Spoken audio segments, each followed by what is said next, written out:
everybody. So today we're going to try Centennial Falcon from Well Brewing. If you're new to the channel, hit that subscribe button, hit that thumbs up. New videos out every day. Now this one is a double IPA. I could have swore I've checked this in, but it shows I hadn't. Maybe, I don't know how many years they've been open, but maybe right when they opened, I know somebody told us to try this, and I thought I did. Maybe it was the Simcoe Rella or whatever it is, but I could have swore I've had this, but I untap every single one I have, and it doesn't show it. So, double IPA, 8.2% ABV. I don't know. Okay, so this is blending of Centennial and Falconer's Flight. So it is two of them, obviously from the name that comes through.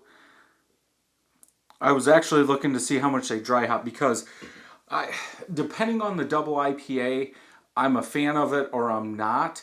Usually those big malty double IPAs I don't like as much because, you know, this is just my perspective. It's not that hard to brew a double IPA that's very malty.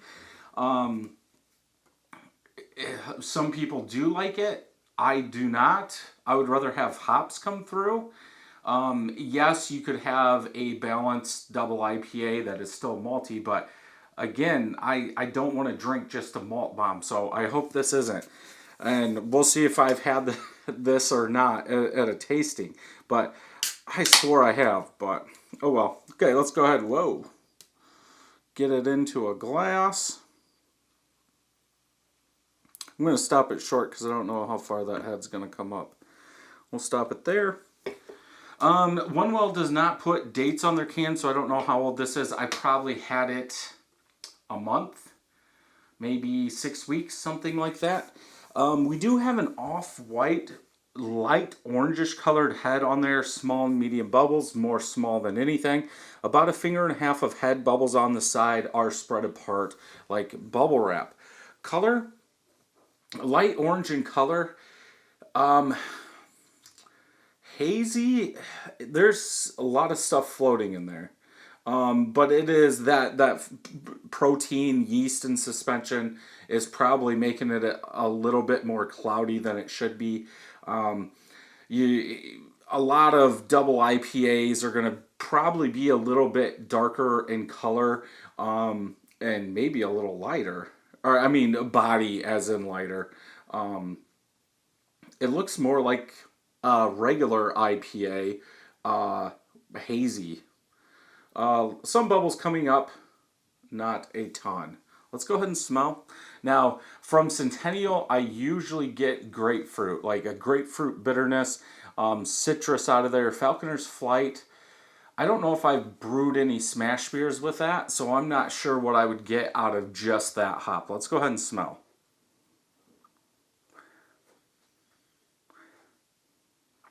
Definitely getting that citrus, also picking up some floral, almost like there's a Cascade in there.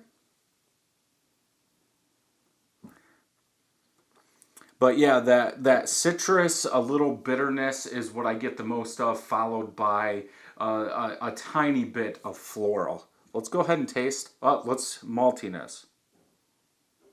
Yeah, I would say there's some, but as I didn't say it in the actual smell of it, I would say it's not bad. Usually that's one thing you can pick up in a double IPA right away if it's heavy on the malt. Let's go ahead and taste.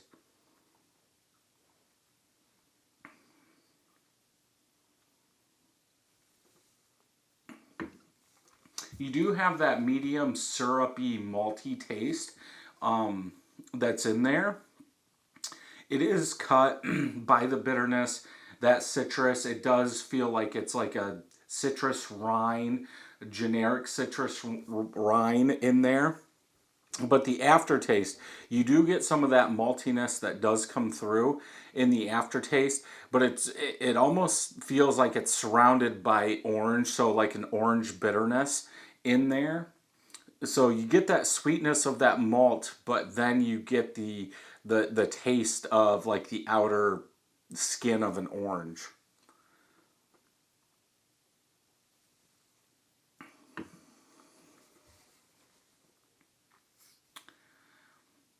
I'm not, I had a feeling that there would be some floral, maybe, and I really don't get that.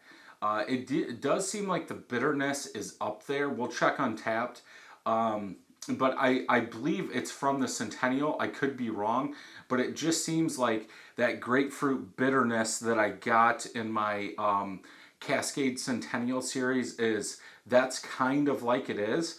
And those weren't, I wouldn't say high in IBUs, but it makes the perceived bitterness a little bit more. And I guess in this you could say it's more balanced, like that bitterness of that hop, you know, coming across as a grapefruit bitterness could help balance out that malt, and I think it does in this one, at least for me. Like I said at the beginning, I don't like a big syrupy malt double IPA, which this one kind of has, but then that citrus bitterness does cut it.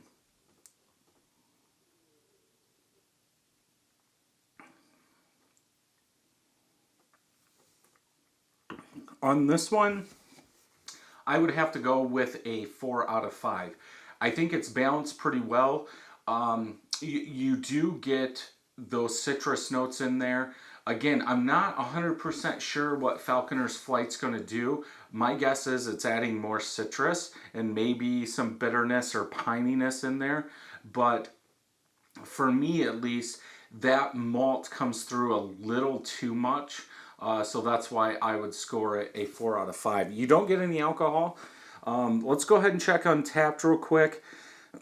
Two of my friends have checked it in, average 4.13 out of 5. 476 people have checked it in, average 4.02 out of 5. But yeah, they don't list the IBUs on this. Taste, bright, caramel, toffee, citrus. I don't really get the toffee or the caramel.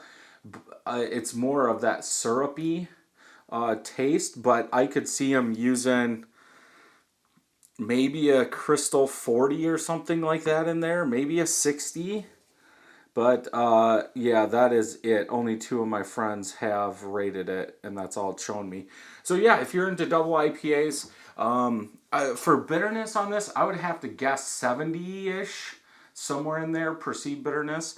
But yeah, if you're into double IPAs and you can get one well beer, definitely one to pick up and try. So if you like this video, check some more out over here. And until next time, happy brewing.